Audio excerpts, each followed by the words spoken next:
ဒိဋ္ဌဘဝလောက်ရကြောင့်ဖြစ်လာတယ်လို့ဆိုတဲ့နေရာမှာစဉ်းစားရမှာ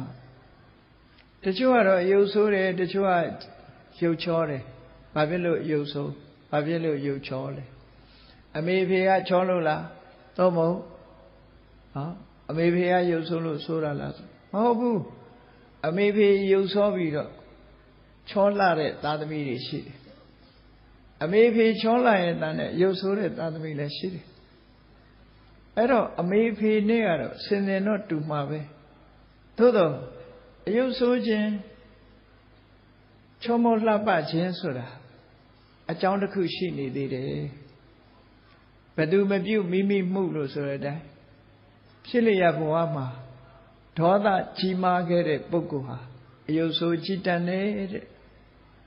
မေတ္တာသက်ဝင်ချစ်ခင်ပြီးတော့ပြုံးရွှင်တဲ့မျက်နှာရှိတဲ့ပုဂ္ဂိုလ်ဟာမေတ္တာထားတဲ့နှလုံးသားပိုင်ရှင်ဟာဖြစ်လျက်ဘဝမှာရုပ်ဆင်းလှပတယ်ဘုရားမြတ်စွာကဟောတော်မူတယ်ကမ္မံတတ္တိဝိပစ္စတိယတိတံဟိနပဏိတတယကံတရားကတရားတွေကိုအနှိမ့်အမြင့်ခွဲခြားပြီးတော့ပေးတာကံတရားသာဖြစ်တယ်လို့ဒီလိုဆိုဒါကြောင့်မို့အယုဆိုးကြီးတန်တာရဲ့ချောမောလှပတာရဲ့ကံတရားကဖန်ဆင်းသက်ရှိတယ်ကျမ်းမာတယ်သက်တူတယ်ယောဂထုပြောတယ်ကံတရားကပဲဖြစ်ပေါ်စေဘဝတစ်ခုမှာတရားတွေကိုညှင်းဆဲတယ်တပ်ဖြတ်တယ်သူလှုပ်တဲ့လှုပ်ရက်ကိုကြည့်ပြီးသူဖြစ်လျက်ဘဝမှာယောဂထုပြောပြီးအသက်တူတယ်တရားတွေပေါ်မှာစာနာတယ်ထောက်ထားတယ်မေတ္တာထားတယ်ကရုဏာထားတယ်အဲဒီလိုတရားတွေကိုတပ်ဖြတ်ခြင်းမှာရှောင်ကျဉ်ပြီးတော့အကျဉ်းထားတဲ့ပုဂ္ဂိုလ်တွေဟာလူဘဝရောက်တဲ့အခါသက်ရှိတယ်ကျမ်းမာတယ်ဆိုတာဒီလိုဖြစ်တယ်ဒါနကောင်းမှုပြုခဲ့တဲ့ပုဂ္ဂိုလ်တွေကချမ်းသာတဲ့မိဘအိမ်မှာဖြစ်တယ်သို့မဟုတ်မိမိတို့ကိုယ်တိုင်လည်းရှာတတ်ဖွေတတ်လို့ချမ်းသာကြွယ်ဝတဲ့ပုဂ္ဂိုလ်တွေဖြစ်တယ်ဒါနကောင်းမှုမပြုပဲမလူရဲ့မပေးရဲ့နှမျောတွန့်တိုးနေတဲ့ပုဂ္ဂိုလ်တွေဟာဆင်းရဲမွဲတေတဲ့ဘဝကိုရောက်သွားတယ်ဟောဆိုင်ရာအကြောင်းတရားလေးတွေကရှိနေတယ်ပေါ့နော်အဲ့ဒီဆိုင်ရာအကြောင်းတရားတွေကကံတရားတွေကတရားတွေကိုစုကြုံနှိမ့်မြင့်တူနဲ့တူမတူညီအောင်ခွဲခြားပေးခြင်းသာလည်းဖြစ်တယ်ဘယ်သူကိုမှအပြစ်တင်เสียမရှိဘူး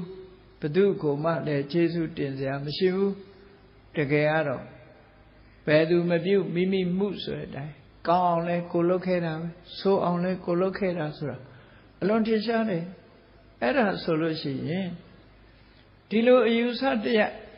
လက်ခံပြီဆိုလို့ရှိရင်ကောင်းတာလဲကိုယ့်ပေါ်မှာမူတည်တယ်ဆိုးတာလဲကိုယ့်ပေါ်မှာမူတည်တယ်ဆိုတဲ့အချက်ကိုလက်ခံပြီဆိုရင်လူတော်လူကောင်းဖြစ်ဖို့အများကြီးလမ်းခင်းပေးသွားတယ်။ဘာဖြစ်လို့လဲဆိုတော့လူဆိုတာဘဝမှာဖြစ်လာလို့ရှိရင်အစင်တမ်းမြင့်မြင့်ဖြစ်ခြင်းနဲ့ချမ်းသာကြွယ်ဝခြင်းနဲ့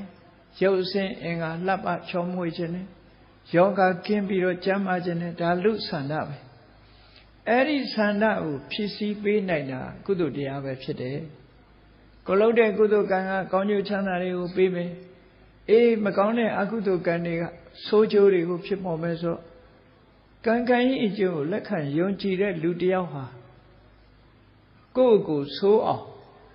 အယုတ်ဆိုးအကြီးတန်းအောင်ဆင်းရဲမွဲတေအောင်ယောဂထုပြောအောင်ဘယ်သူမှလုံးမှာမဟုတ်တော့ဘူးဒါကြောင့်မို့မှန်ကန်တဲ့လမ်းကြောင်းတစ်ခုကိုဖော်ဆောင်နိုင်တဲ့အတွေးပဲမှန်ကန်တဲ့အမြင်တစ်ခုပဲဖြစ်တယ်လို့ဗုဒ္ဓဘာသာဝင်သူတော်စင်တွေအနေနဲ့အခြေခံအားဖြင့်ရှိရမယ့်အမြင်ကဘာလဲဆိုရင်ကမ္မတက္ကတာတမ္မာဒိဋ္ဌိလို့ခေါ်တယ်ကမ္မတက္ကဆိုတာကိုလှုပ်တာကိုပိုင်နေဆိုတဲ့အဓိပ္ပာယ်ကိုလှုပ်တာကိုပိုင်နေဆိုအင်္ဂလိပ်လိုပြောမယ်ဆိုရင်သူက responsibility လို့ခေါ်တယ်ကိုလှုပ်ရင်ကိုနဲ့ပဲသက်ဆိုင်တယ်သူများနဲ့မသက်ဆိုင်ဆိုပါစို့အစာအာဟာရတစ်ခုကိုစားလိုက်လို့ကိုယ်ဝမ်းနဲ့ရောက်သွားလို့ရှင်အဲ့ဒီအစာအာဟာရရဲ့အကျိုးဆက်စားသူကိုယ်တိုင်သာခံရမှာဖြစ်တယ်ကျွေးတဲ့လူနဲ့လည်းမဆိုင်ဘူးချက်တဲ့လူနဲ့လည်းမဆိုင်ဘူးစားလိုက်တဲ့လူနဲ့သာဆိုင်တယ်ထို့တူပဲကိုယ်တဏ္ဍာမှာဖြစ်သွားတဲ့ကောင်းကံမကောင်းကံကိုယ်ရင်ထဲနှလုံးထဲရောက်သွားပြီဆိုရင်သူတို့ရဲ့အကျိုးဆက်ဖြစ်ပေါ်လာမှာဖြစ်တယ်ဒါကြောင့်မို့ဘ ကိုယ်နဲ့တာပတ်သက်တာမြတ်စွာဘုရားကရှင်းရှင်းလေးဟောတာယံကမ္မံကရိတံတိကလျာဏံဝါပါဝကံဝါတတ္တကမ္မတ္တဒါယာဓာဘိတာမတဲ့ကိုလှုပ်တာကောင်းတာပဲဖြစ်စေမကောင်းတာပဲဖြစ်စေကိုလှုပ်သမျှကိုယ်သာလည်းအမွေခံရမှာဖြစ်တယ်ဟောအဲ့ဒီအမြင်ဟာသိမှန်ကန်တဲ့အမြင်တစ်ခုပဲအဲ့ဒီအမြင်ရှိတဲ့ပုဂ္ဂိုလ်တယောက်ဟာမကောင်းတဲ့အလုပ်ကိုလုပ်မှာမဟုတ်ဘူးကောင်းတဲ့အလုပ်ကိုသာလည်းလုပ်မှာဖြစ်တယ်ဘာဖြစ်လို့လဲသူကချမ်းသာခြင်းတယ်လူဆိုတာဘယ်သူပဲဖြစ်ဖြစ်ချမ်းသာခြင်းတယ်ယောဂကင်းခြင်းတယ်အသက်ရှည်ခြင်းတယ်ဆိုတာဟာလူတိုင်းရဲ့ဆန္ဒဖြစ်တယ်အဲ့ဒီဆန္ဒကိုအတိုင်းခေါ်ဆောင်မယ်ဆိုရင်လူတွေဟာလူတော်လူကောင်းတွေကြီးပဲကုန်ဖြစ်သွားနိုင်အေးဒါကြောင့်မို့ကာမတက္ကတသမ္မာဒိဋ္ဌိဆိုတဲ့အခြေခံအမြင်ကိုလှုပ်တဲ့ကံကိုသာလဲကောင်းတဲ့ကံကိုကောင်းကျိုးခံစားရမယ်မကောင်းတဲ့ကံလုပ်လို့ရှိရင်မကောင်းကျိုးခံစားရတယ်ဆိုတဲ့အမြင်ဟာအလုံးကိုအခြေအနေတစ်ခုမှန်ကန်အောင်ဖော်ဆောင်ပေးနိုင်တဲ့အမြင်တစ်ခုဖြစ်လို့ကမ္မတက္ကတသမ္မာဒိဋ္ဌိလို့ခေါ်တယ် right understanding သို့မဟုတ် right view မှန်ကန်တဲ့အမြင်တစ်ခုဘုရားဘာသာဝင်ဖြစ်ရင်မှန်ကန်တဲ့အမြင်တစ်ခုအရေးကြီးဆုံးပဲဒါကြောင့်ဘဝတစ်ခုရလာတာဟာကုသိုလ်ကံနဲ့အကုသိုလ်ကံနဲ့ဒါနဲ့ပဲသက်ဆိုင်တယ်ဆိုတာကြည့်ဘုန်းကြီးတို့တွေကိုအားကိုချဖို့ပဲရှိတယ်ကိုယ်တိုင်လှုပ်ကြရမှာဖြစ်တယ်